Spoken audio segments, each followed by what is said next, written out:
Hey there, Gen Max. So not a super by any means, but something that a number of you have asked me about, and so I thought I would just hop on live and we'd have a discussion. So the video that we're having here today is about the three men that were in their 30s that were murdered recently in Baja California, just south of Ensenada. And um, yeah, it's definitely scary. And I want to talk a little bit about what happened and how it will impact Kat and I in terms of our behavior, and also just kind of some of the things that I've been hearing from commenters and whatnot online. But I want to just kind of recognize there's a lot of you here already, and I'm just gonna go through the comments one by one and kind of just put out there what you guys are saying, and then I mean, definitely keep commenting, and I'll comment back, but I'll get to what Kat and I are changing or not changing soon. So actually, this is a good one. Fred Bear, do the murders in the U.S. change how Americans live? I think that is kind of summing up where I'm going to go with a lot of this video.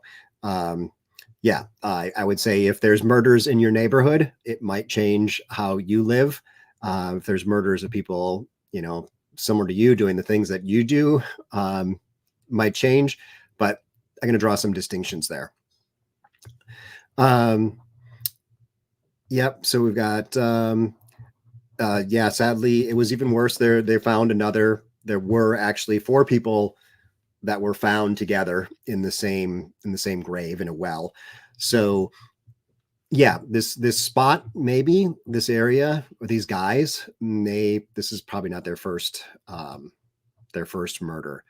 Yeah, and here's a good one. Rest in peace to them, but crimes happen every day in the United States. And I think that's really important. First, that we recognize that, yes, 3 or I guess 4 people lost their lives. The most recent 3 are the ones that I know about. And they were surfers. Was a doctor, business owner. These were big guys. These were not small people. They could theoretically defend themselves, probably felt pretty safe in Mexico. And they had just gone surfing. So they were out, checking out the surf breaks. And for that, they lost their lives. And maybe because of the car they were driving, which was not by any means a fancy car, but they paid dearly. And it's very sad for their families or anyone who knows them, anyone who was in touch with them in those last couple of days. So yeah, I think although we're going to start talking about statistics and, likelihood and whatnot, we do need to, kind of base this in the fact that 3 people are dead. And if you're one of those 3 people, you're one of their family. Yeah, it really sucks. It really sucks for anyone who experiences violence. So I don't want to minimize that by any means.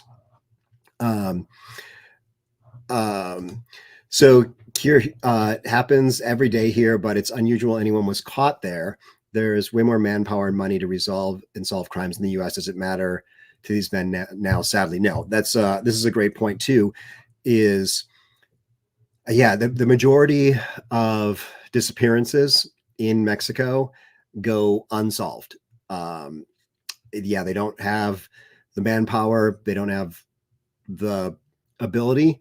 It's actually very interesting. I recently learned, and maybe I'll do a video about it, about the difference between like the police, the municipal police, and then like the state prosecutor's office. The police are really a prevention force, and then the prosecutor is something separate. So I don't fully understand how this works. Whereas like in the United States, the police build a case and then hand it over to the prosecutor to prosecute the case. Down in Mexico, it seems like it's more separated. The police might gather some evidence, but the prosecutor is much more involved. So yeah, in the US, you're much more likely to get caught. The reality, and this is going to be an ongoing theme, is that if you're from the United States and you are murdered in Mexico, the chances of them finding the murderers are way higher. The chances of being murdered or something bad happening are way lower than Mexicans, because quite frankly, if a United States citizen or Canadian is killed in Mexico, you've got the full force of the U.S. government trying to figure out what happened. So the FBI is involved and things like that. So a lot of criminals understand that it's just plain statistics. It's not a good idea to go after foreigners because it's going to just rain down a lot more scrutiny on them. This happened actually, it was 2 years ago. There were some folks, I want to say they're college students or something, maybe from South Carolina, had crossed. One of them was going to get a facial or something, and I still think this one's a little questionable. I haven't heard the details, but they were driving around for quite a long time in a really bad area, and they were shot and killed. One of them might not have, but immediately the cartels gave up the 5 gunmen and said these are the guys who did it, because they didn't want that force to come down on them. So we live in a world where even in Mexico, people who are from the United States just operate out of a place of privilege. So Geezer Pleaser mentions murder rates per 100,000, that Mexico has more. And yes, I will not deny that Mexico has more, but that's like saying, I'm gonna bring this up later, that Michigan is a god awful place to live because Detroit has a really bad murder rate, and it's better to live in Idaho because their murder rate's not so bad. I mean, I bring up Idaho. There were the college murders there, which all of us know about those.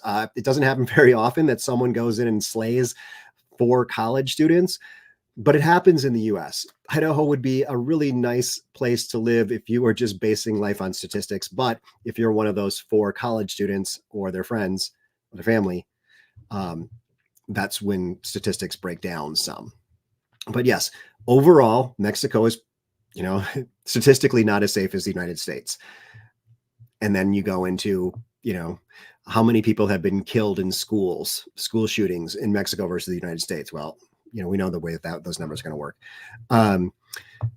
There's a mother, 2 sons in their early 30s that live in Tacoma. I fear for their safety every day. We live in Mexico and travel all around. We feel fairly safe here. And I think this is another thing that we're going to hear a theme going here, is that for the most part, Americans, Canadians, foreigners in Mexico feel very safe, especially if they came from the United States, because there's a lot more random violent crime here, like the school shootings or the mall shootings or the church shootings or things like that.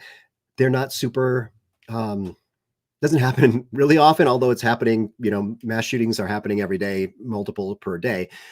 They are very scary, but we fear that random violence, I think, more than, something that's a little more easier to track, I guess. But yeah, so in Mexico, there's only one gun store. And so this is something I can appreciate. Really, the guns in Mexico, first off, they are all brought in illegally from the United States. So if you want to say something about guns in Mexico, you got to blame those of us in the United States who have gun laws that produce the guns that go down to Mexico. And the United States could be stopping that at the border, but we don't. It's very profitable. But those guns are usually owned by the cartel, and the other guns are owned by the military and the government. There's not a lot of criminals here in Portland, I'll see people walking down the street with a gun in their hand in the rougher neighborhoods. I've had a gun held to my head just 2 blocks from my house when I lived in Atlanta. Guns are so common in the United States. That type of thing is not common in Mexico. There's a possibility that this was cartel related. It's really not clear, but it would make sense because the cartels have the majority of the guns. When you get closer to the border of the United States, it starts to look more like the United States and people have more guns. But down in an area like La Paz or, other parts of Mexico, the majority of criminals who are not associated with the cartels are not carrying guns with them. They can't kill someone. And this is, these guys could have defended themselves if there wasn't a gun involved. Yes. So thank you, Mal, Malarkey. I love it. um, 52% of murders get solved in the United States. Yeah, this is something.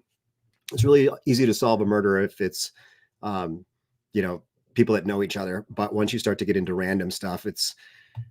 I mean, I'm guessing that these guys that committed this murder were well known to the local police, and as soon as a cell phone showed up with one of their girlfriends, they were like, "Oh, we know who did it."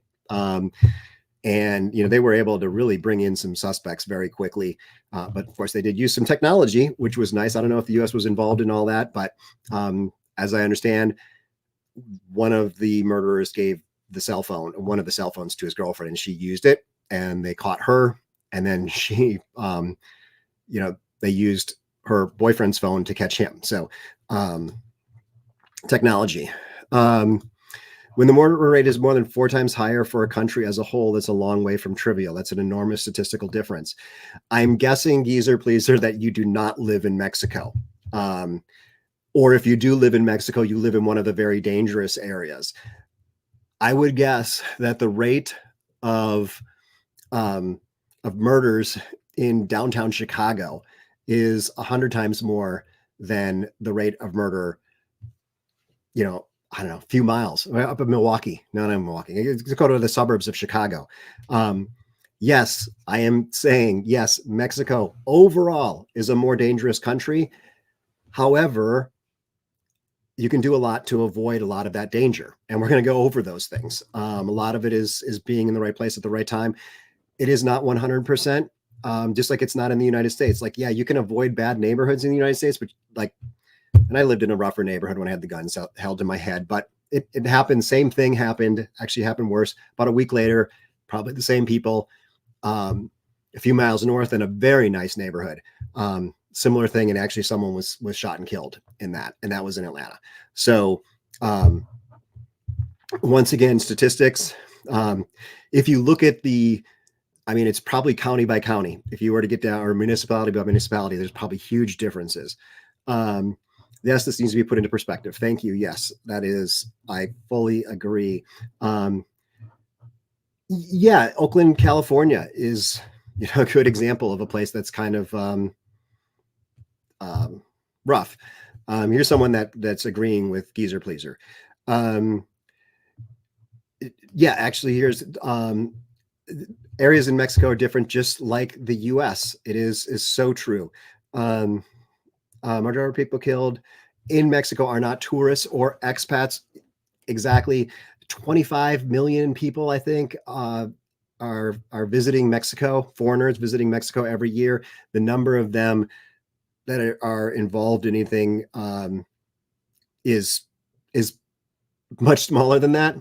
Probably similar to the stats from the United States when you look at the overall number of tourists and how many are in trouble. And I did a video once with someone who's been living in Mexico for 40 years and studying a lot of this stuff. And he said the majority of people with U.S. passports that are killed in Mexico also have Mexican passports. They are United States citizens, but they are right there on that borderland, and they're often involved in the drug trade. I mean, if you look at who's bringing the drugs across the border, it's often people who are from the United States. Here we go. Ernie. So we've got law enforcement here chiming in. If you guys don't know Ernie over at Retired Life in Mexico No Bull, statistics don't always reflect reality. I'm going to change that. Statistics probably do reflect reality, but it's way more subtle than that. Yes. Viva Mexico. Definitely. Merida, safest area and one of the safest in the world. That's true. La Paz right now is one of the safest cities in the world too. But I'd say about 10 years ago, it was on the opposite side. So, but still, I know people that were living in La Paz 10 years ago and they didn't experience any of it. But if you were involved with the cartels, when the cartels were fighting it out in La Paz, there was a very high chance that you were going to die. I think if you look at the United States, for instance, in the statistics of I think where's Geezer Pleaser's numbers here? He said something like, 3 or 4 murder rate in Mexico. Okay, so 6 people per 100,000 are killed in the United States, but the rate for young Black men is something like 40.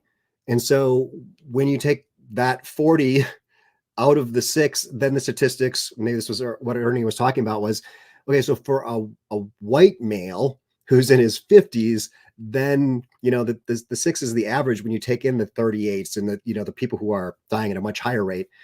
I'm probably pretty safe. So um, let's see here. Okay, so when one reads Baja California has a high murder rate.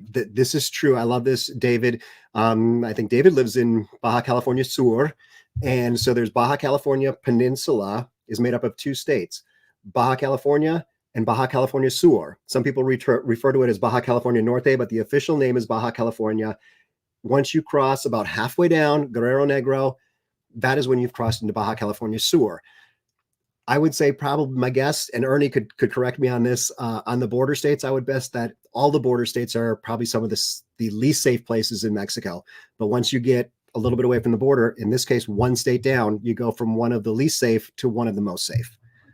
I'm just going to pop these up here before I read them. So Merida, safer. Yep. And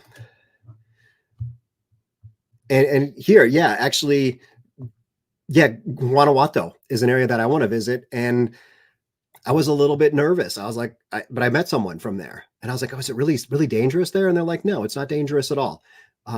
It depends on who you are and who you're, interacting with. Yucatan, feeling safe there. Am I going to be in La Paz? Hey, there we go. May 16th to 26th, sorry, not going to be there, Dan, but we'll have a margarita next time. The years my dad lived in Baja, never had a problem. 25 years without issues. Lots of people living here for a long time without an issue. And it is the experience that most foreigners have living in Mexico is they don't have any issues. Most Mexicans, and this, I want to go into this a little bit. Most Mexicans are the most kind-hearted people. There's less guns in Mexico, and they're limited to the government and the cartels. So if you're not in an area where the government and the cartels are fighting, you're probably pretty safe. And I think we also need to recognize that I've said it many times, as a foreigner, we are safer in Mexico than Mexican citizens. And that's not fair. I think, we are coming in a place of privilege. Usually we're more wealthy to start with. But then also we're less likely to be victims of violent crime because we do have the power of foreign governments behind us. And, if one of us dies down there, Joe Biden is going to pick up the phone to AMLO and be like, you got to solve this one. You don't get to, but if this happens to my caretaker, he doesn't have political clout like that. So Mexico definitely needs to be spending more money and more resources to improve the safety. But that really needs to happen more for the locals. It needs to be done for the locals and we can benefit from it. But we've already got it pretty good. So it's, kind of back to that place of privilege. So the locals were protesting in Ensenada today, I believe, about this murder case, even though they were not the ones who were the victims. It shines a light on the danger of the border areas. So, okay, let's see here. You have to look at the picture. Yep. Zacatecas is on fire. Is that like literally on fire? I know there's some wildfires in Mexico. I'm not sure where Zacatecas is. Camp remotely over the past weekend. I'm sad I was so uncomfortable and hyper aware of our surroundings, knowing what happened. Okay, so let's talk about camping remotely in Mexico. And for Kat and I, having seen this, we don't plan on changing our behavior one bit. This was a random incident. Tragic for the people involved, but it's not something that you can say, oh yeah, we need to change something overall, because Kat and I don't camp at remote spots. And I'm not saying that anyone camping at a remote spot deserves to have something bad happen to them, but I probably wouldn't feel safe camping at a remote spot in the United States. Actually, I looked through, I've been doing some kind of internet searches.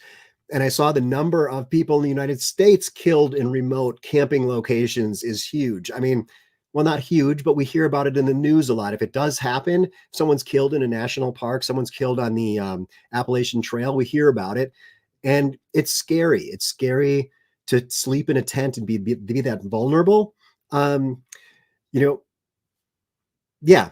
So I would choose, like, when we were driving down in our RV and we were going to beaches to camp, we were camping in campgrounds essentially. Oftentimes we're the only person camping there, but it was some local who kind of, parceled out little spots for people to camp, and we paid probably $10 or something, and we could camp on their land, facing the beach. Often they'd have like water or something, water supply, some bathrooms or something like that. So you're a lot safer when you do that, when you're camping on someone's land that you're paying.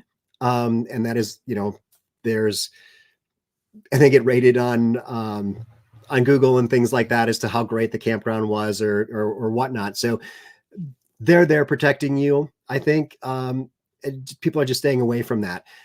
There's a question that's been floating around the internet as to whether these guys were actually on a property that the cartel was controlling. I think someone mentioned that the body at the bottom, the other body, the fourth body at the bottom of the well, was the landowner. And I think I heard, a few years back, one of the ranchers was killed in this area. I think the cartels want that land. I don't know what they're growing on that land. I guess we could probably make some assumptions, but it's a little bit like The Beach movie. I don't know if anyone's seen The Beach, the movie. There were some kids who essentially accidentally ran into a big marijuana plantation, and there was a lot of violence because of that. But these guys might have just wandered into a spot that wasn't safe, not knowing it, because it didn't look any different than the other one. So for us, when we were camping, we were in an RV, but we were always in somewhere where there were other vehicles. So like Frailes in Cabo Polmo, that's a great spot where there's always, a number of people, RVs camped on the beach. Or Tecolote, there's another beach where there's always people camped on the beach. So there's some spots that are just safer because there's other people around. But if you want to camp remotely, still the probability is still very small, but it's not something that we're necessarily comfortable doing. And like I said, I don't know if I'd do that in the United States either. Okay. Okay. So let's see here. Walk across the street. Yeah, exactly. Stay safe. 10 worst cities in the world. I'm not sure what those are based on. If that's the most dangerous cities in the world. But 9 out of 10 are in Mexico. I could say that 100 out of 100 of the worst mass shootings happened in the United States. That does not mean that everywhere in the United States is bad. That just means that bad shit happens in the United States, just like bad shit happens in Mexico. And those are good cities where I wouldn't live in Tijuana. I don't live in Tijuana. Those are places that are not destinations for most foreigners. And this channel is for foreigners who want to live in Mexico. Okay, here, I didn't read this one. I want to take it. If you take the groups with the highest rate out of risk, without doing the same thing for the other arguments, Mexico is far more dangerous by race, age, and gender. I really want to know, Geezer Pleaser. Looks like he's waste of time out of here. I really wanted to know if he had any plans to move to Mexico, because he sounds like the people online. Let me switch over here. Let's see here. Oh, here. I did go to some. Oops. Let me get that off of there. Ooh. Give me 1 second here. I need to not show two things at once. Okay, where are my comments? Sorry about this. I'm not hide current comments. Okay, so this was something on a right-wing website, New York Post, I think. Folks, these are people directly to our south. They do not care for us or our values. They will end someone for possession, tires, and these are some of the people that can walk freely over our border into our country. Is not being against immigration, it's about being against illegal immigration. This is just there are people out there that are they're never going to move to Mexico. They expect Mexico to be safer than the United States. If you want safer than the United States, maybe move to Canada, but it's not going to be warm. And maybe move to a different part of the United States that's more safe. But yeah, Mexico overall as a country is less safe. Most of the Americans, Canadians, foreigners living there don't experience that. So I just wanted to throw that out there because I'm kind of like, what's with people needing to say nasty things about Mexican people, I guess, without any intention of ever moving there or any intention of ever giving it a try, like seeing what Mexican people really are like. But here's someone, actually, this was another one I saw earlier. My wife and I love going to Ensenada, but now we don't feel safe anymore. You see 630 comments in no time. And this was mostly people saying, well, then don't come. If you don't feel safe, a lot of people questioning where they lived, because if they live in a city in the United States, this type of thing happens, or if they live in a rural area in the United States, this type of thing happens. And I've not spent much time in Ensenada. I've never spent a night that in that area. So I don't know if I would say that I would live in that area, but there's a lot of people who live in Ensenada who say they're having a great, it's a great time. It's a great wine region. But for some people, if it's scary in Mexico, then maybe it's not the place for you. This is a good one that I saw. Oh, let me see how I can get her out here. It's somewhere in here. They said essentially, it's like saying, don't go to Michigan because someone was killed in Detroit. I mean, this was a great comment. Really, I think kind of hit it home for me. Yeah, the answer, if you're going to be afraid of something because of these three guys, it's don't go to remote beaches where probably there's not another person for another 10 miles at least. They were in a really remote area, probably an amazing surf break, but that's what you should be afraid of. You should not be afraid of Mexico. Let me get back to comments. Okay. Okay, so beautiful colonial city, worth it in my opinion. It borders Jalisco, and that can be there's scary parts of Jalisco, and there's not scary parts of Jalisco. St. Louis is way more. Yeah, that's true. That for some reason Chicago has become the punching bag.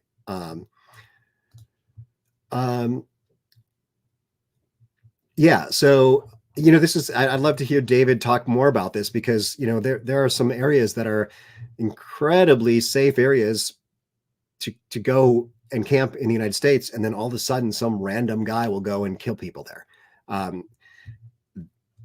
This might have been targeted because of the geographic area, but in the United States, yeah, I was camping once in the Georgia mountains, and I thought I heard something in the middle of the night, and I was like, kind of freaked out, and I woke up in the morning and one of my tent straps had been cut, like sliced, not an animal chewed on it or something. So someone walked by my campsite and just wanted to show me that they were there.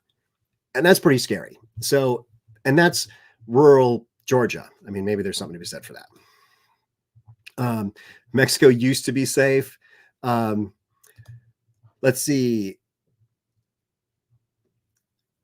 Never had encounters with perverts on my nightly walks in Mexico. That's true. There's some other weird shit that goes on in the United States that's different than violent crime.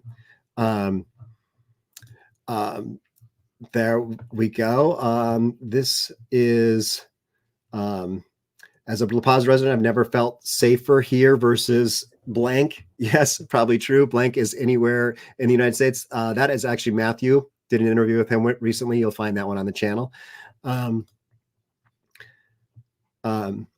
You don't speak the language, don't fight for your property. Not sure exactly what happened. No victim blaming here.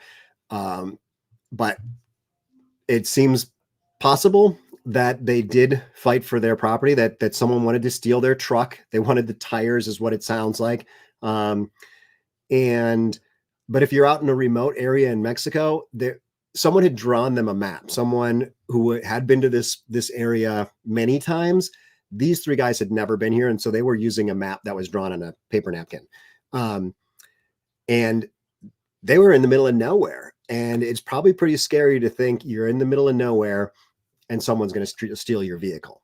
So if they did fight back, it was probably out of a fear for being, having their car stolen, then dying in the wilderness, because there's a lot of Mexico in the Baja Peninsula that is the middle of nowhere, and they might not have been found, might not have been able to get to walk out to safety just because of the depth they were in.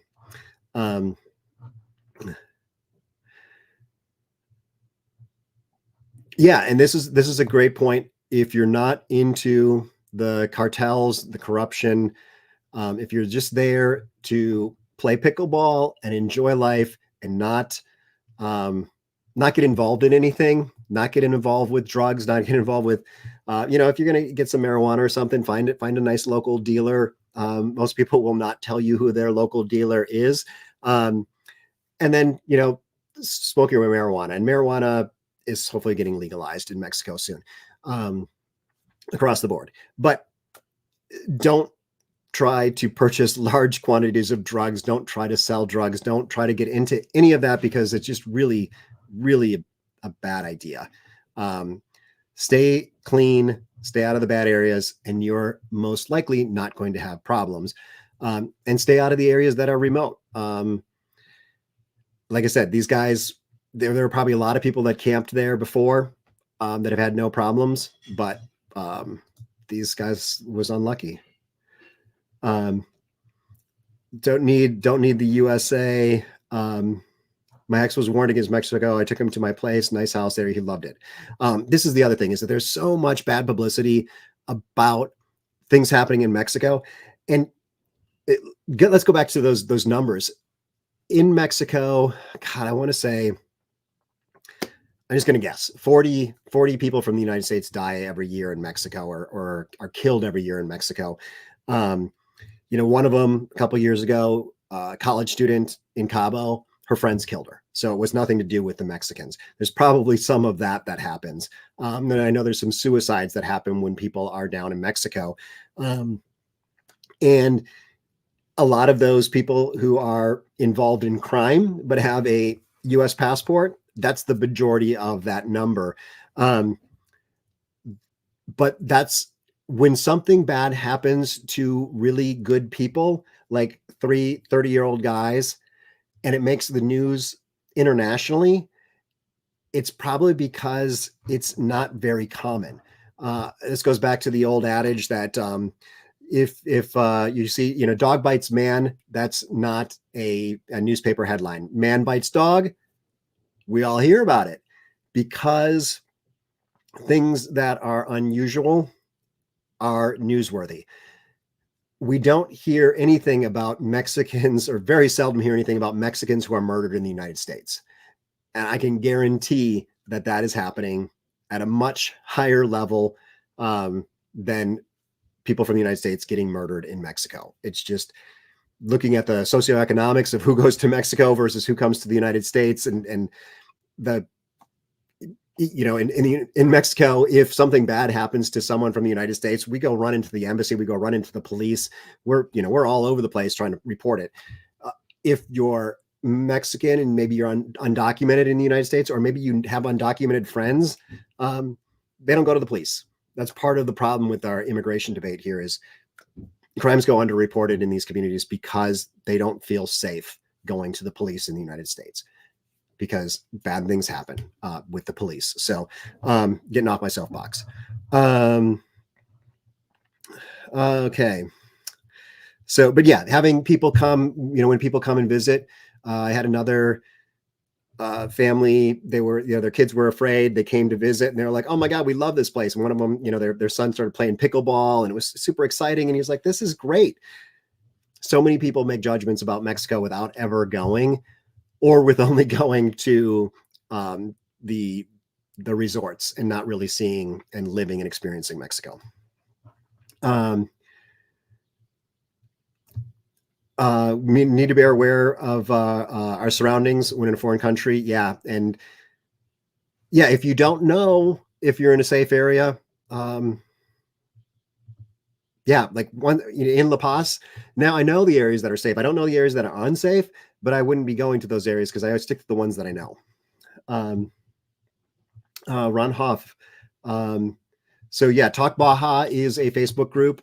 There's Talk Baja, there's Talk Baja road conditions. There's a number of things. So check that out on Facebook if you are interested in more perspectives on this. Lots of people talking there. Yes, the Mexico Daily News, Mexico News Daily is my choice for news in Mexico. And of course, you can go. There are many newspapers that you can just push translate on Google. Yeah. That is true. People, I can see this. People from the United States rooting for bad things to happen in Mexico. It's kind of like our punching bag. Got to make yourself feel better somehow, and that's not my thing.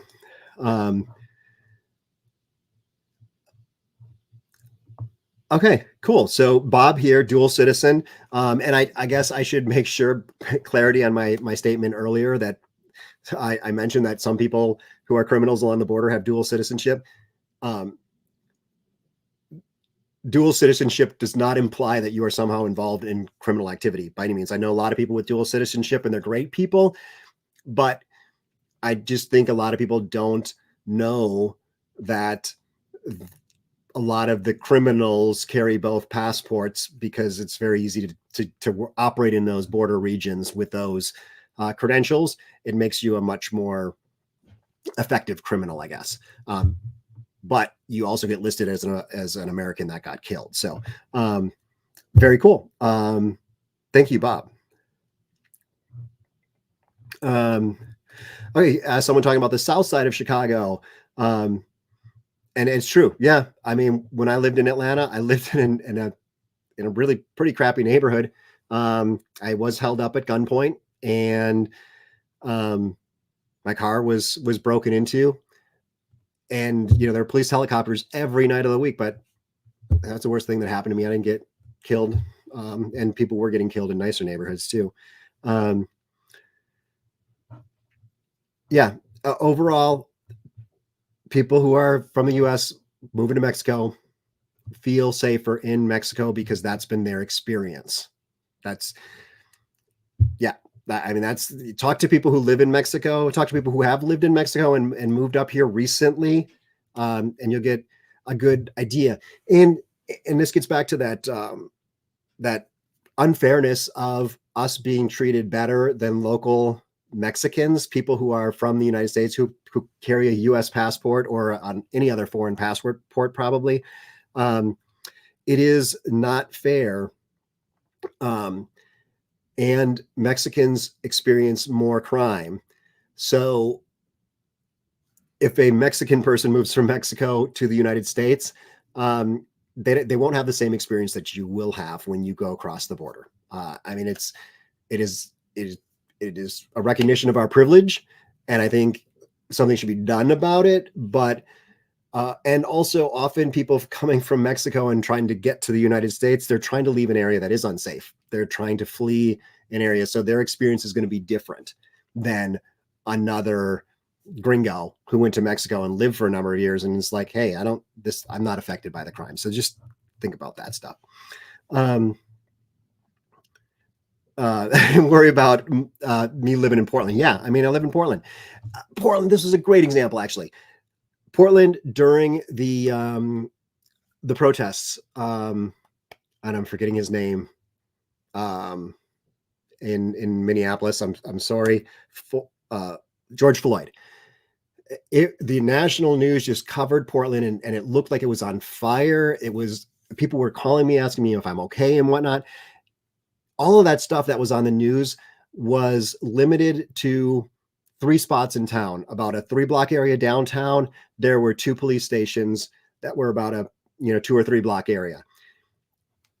If you were outside those, whatever that is, 10 blocks in Portland, you didn't know anything was going on. But according to the news cameras were in the middle of all that stuff, and it looked awful. But where I lived, I never even saw it. I'm just 2 miles from downtown. Never saw any of it, except for the times that we went down there and protested. Yeah, how many people go missing in national parks in the United States? I don't know, but it's not not insignificant. Um, People feeling safer here than in cities. Um, ooh, yeah. Okay, so um, trafficking routes. Um, yeah, I mean, this is the thing. Areas in the U.S. on the U.S. side of the border can be very dangerous too, just because of the illegal activity around there. Um, Stopped by corrupt police twice and at a rental car vandalized while diving. Sorry to hear that. Yeah, the police corruption is definitely an issue. It is very hard to deal with. And police do target people in rental cars. That is just a fact of the matter. Um, the rental car companies are supposed to like hand out a little flyer now so that you're a little more educated, but I think it needs to be a lot more clear that to make that easier. Sorry that you had that experience. You said you were diving. Hopefully, the diving at least made it worth it. Um,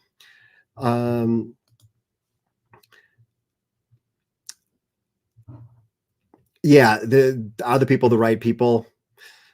I did start to wonder about that, but at least the woman was the girlfriend of one of the men, and I think they had some cell phone records. Maybe said some stuff. Why were they in the middle of nowhere? Because it was where the best surfing was. There's supposedly some really good surfing. I am not a surfer. I've done it once or twice on like tiny little waves in Hawaii, but when you're, I mean, I can understand it. Having done it, I can understand the rush of that, of the wave coming up under you and kind of like taking control of the board. And I could see wanting to go find these spots that have the best breaks. So yeah, that's why they were in that area, was because of the best surf. It was good surfing, and not a lot of surfers there probably. So Angela's talking about Mexico City and Puebla. That's awesome. I want to go to Puebla this summer. Yeah, Mexico City, another one. Very, very dangerous in some areas. I've been in Mexico City in areas that look just like, I don't know, Central Park or something like that. It just, amazing, and with a lot more history too. Yes, the K38 surf spot. And I don't know if it was K38 was the surf spot. I don't know if that was the one that they surfed before that. I'm not sure. I guess all the breaks there are numbered or have names. I know they were surfing K38 at one point.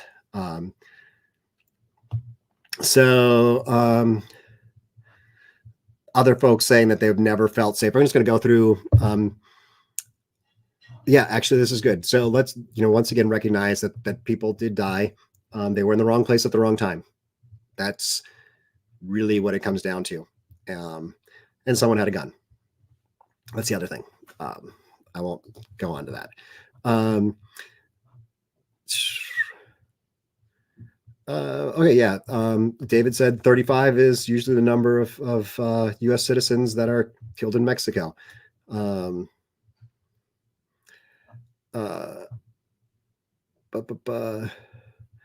Okay, let's see here. Oh, here we go. This is Dave. Thanks for representing Canada and the East Coast of Canada. Yeah, if you wouldn't go someplace at home, would you do it in a foreign country? My guess is these guys were adventurous. They were strong. They probably were more adventurous than most of us who are probably on this chat right now. Someone else mentioning in Canada, First Nations people are murdered at a higher rate than anyone else. Yeah, it's just, yeah. People that look like me, I don't know if you guys do, we have a place of privilege in so many different ways, and we just should recognize that and do what we can. Yeah, and sorry, I mentioned the immigrants coming to the United States. You're right. Mexicans are not the biggest portion at this point. They're coming from other places.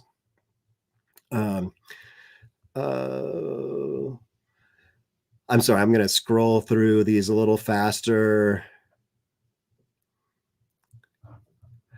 Actually, let's see here. So this one, I would say that this barbarism carried out in this tragedy would not have occurred in the United States. I'm sorry, I just can't agree with you, Jack. I mean, look, I mentioned earlier the Idaho school murders. That's crazy. Crazy shit happens. There are very bad people in this world, and I also mentioned earlier that I was held up at gunpoint in Atlanta, and a week later, so I was walking with a date down the street about a block from my house. We walked 3 blocks total, and that's when we got held up at gunpoint. We both had money to give to them, and they drove off in a car. A week later, the same thing happened to another couple about the same age, and they ran. And the girl was killed when she was hiding underneath a car. So I'm sorry, Jack, but I do not agree. Criminals do really bad shit in the United States when things don't go their way, even if they're just trying to get someone's wallet or steal someone's tires. Just here with corrupt cops in La Paz, one thing I found is, one thing I always tell people, get a dash cam and just have that prominently placed on your dash. I think the police will mess with you way less, just because they know they're being recorded. It's different than having a cell phone or something that's like kind of antagonistic. Anyway, that's one thing. Second thing is, I think South Dakota plates, it's almost like you're a local at that point. If you have Oregon plates or, Washington plates or California plates or something, you're more likely to be a tourist. But if you have South Dakota plates, it's probably because you're one of those people who registered your car in South Dakota, and the cops are used to seeing those South Dakota plates and knowing that those people live there. And if they're less likely to pull over people that live there, because we're more familiar with the process and how to get out of that situation. By the way to get out of that situation is to ask for a ticket. And most of them don't even have ticket books. So they can't give you a ticket. And if they do give you a ticket, it's pretty minor too. Okay, so here's someone from Australia. So 2 of the men were from Australia. Definitely left me with heavy sadness. But yeah, not changing plans of moving to Mexico. I think that's what you have to do. Yeah, this is a very sad situation. It is very tragic, but it shouldn't change anyone's plans. Cartels don't mess with foreigners for no reason. It's hard to say if they were cartels, they had drugs on them. And I don't know. It's possible that they were cartel related. It's possible that they were just local thieves. Okay, so still a lot safer in Atlanta, and where my sister lives in Oakland. Oakland is now a war zone. Yeah, I mean this. Yeah, this is Chad here. I think Chad's probably heard my story about being held up. He lived in the same neighborhood at one point.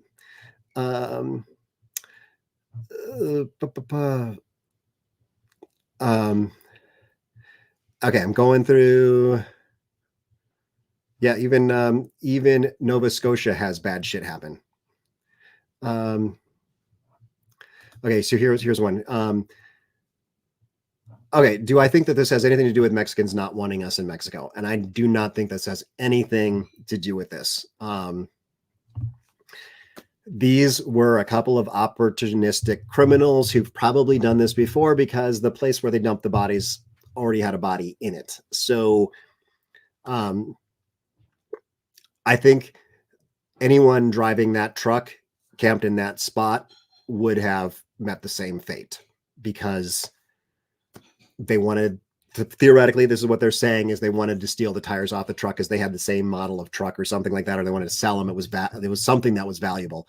But I don't think it has anything to do with Mexicans not wanting us. I think the majority of Mexicans, I'm working on figuring this out, I think they're pretty happy as long as we are polite and we move to Mexico for the culture and appreciate and try to integrate into the culture and not try to change everything to be the way we like it.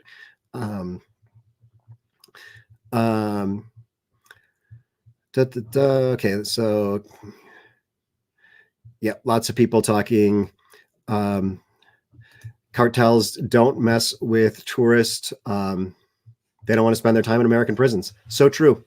I mean, in Mexico, there's a lot of corruption. You can get yourself out of prison pretty easily, but people don't want to um, touch an American prison. There, good. So we've got people who want to who are going back, and because of the genuine kindness of people, um, and not taking risk at home or on vacation. And this, most of the people who are watching this channel are a little bit older, 40s, 50s, 60s, starting to enter that time in my life where we're being a little bit more conservative with our own safety, and not seeing ourselves as invincible. So I think less likely to be adventure tourists in terms of jumping off of cliffs, and more likely to be adventure tourists in terms of wanting experiences to enrich in our lives. So, yeah. Okay. Yeah, lots of other people. Oh, here we go. Someone was shot, killed in his driveway when the thieves were stealing his catalytic converter. This has become common. People, thieves in the United States often have guns. And this is something I want to just kind of talk about. In Mexico, just street level criminals having guns is not very common. And so they're much less bold than they are in the United States, because they feel in the United States, I think they often feel invincible.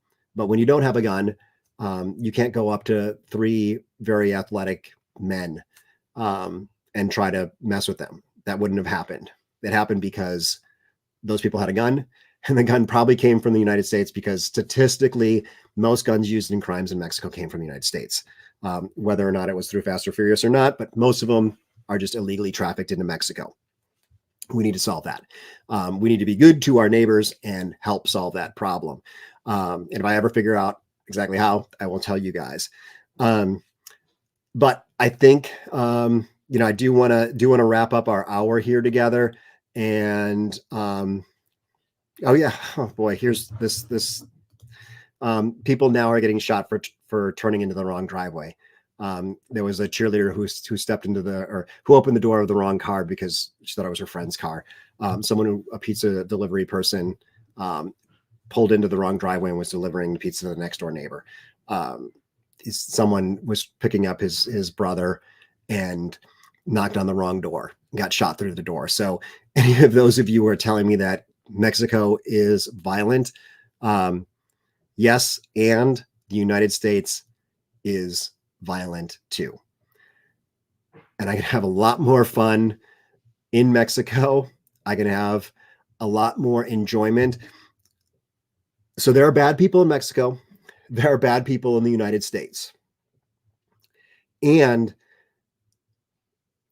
the good people in Mexico, I think, are better than the good people in the United States. I'm sorry. They're just so genuine and kind, and they want to help everyone. It takes us back to a time before, like 50 years ago, 60 years ago, when people in the United States were kind to one another. Now everyone's just mean to one another, unless you're on the same side of the political aisle. Maybe it'll be nice to someone then. But if you are dressed in the wrong gender of clothing, you could get, everyone's just so angry in the United States about everything. Let's say 90% of the population of the US and Mexico is good people and 10% is bad people. That 90% in Mexico, those are the people I want to be around. And usually that is also good people from the United States and Canada that are moving south for the most part, because they want to get away from the divisiveness that exists north of the border, and they want to get into that culture. And I think Mexicans appreciate it when people come down for that. When they come down for a slower pace, when they leave the politics behind and they say, you know what, I just want to do good, be good. I want to learn Spanish. They have a language that's different than those of us in the United States. So let's all commit to, kind of having a moment to recognize that these three men died, um, and send our thoughts, prayers, good vibes, whatever it is, but also continue to live the adventurous life that they were living. Maybe not the same style of adventurous life. Like I said, I don't surf the way they surf, but to commit to living the fullest life, because I guess you never know when your time will come. So with that, I want to kind of wrap this up. And yeah, I actually, someone says they meet kind people. Yes, 100%. There are kind people in both places. There are amazing people in both countries, but overall, when I meet people in Mexico, they're more likely to be smiling. They're more likely to be kind. They're more likely to remember my name once they figure out how to pronounce it. And it is the way the kindness in the United States existed when I was a child. The way people behaved when I was a child is the way Mexicans behave now. And that's why I love living there. I lived there for 6 months of the year. Unfortunately, I'm up in the United States right now, but I'm already planning my next trip down. So I know there's many more comments, but I want to thank you guys all for being here. And I will, if I come up with any way that, we as foreigners can have a positive impact on things like this in Mexico, I will let you know about that. But for now, I'm just going to sign off and hope that you guys have a wonderful evening, no matter where in the world you are tonight. So, hasta luego.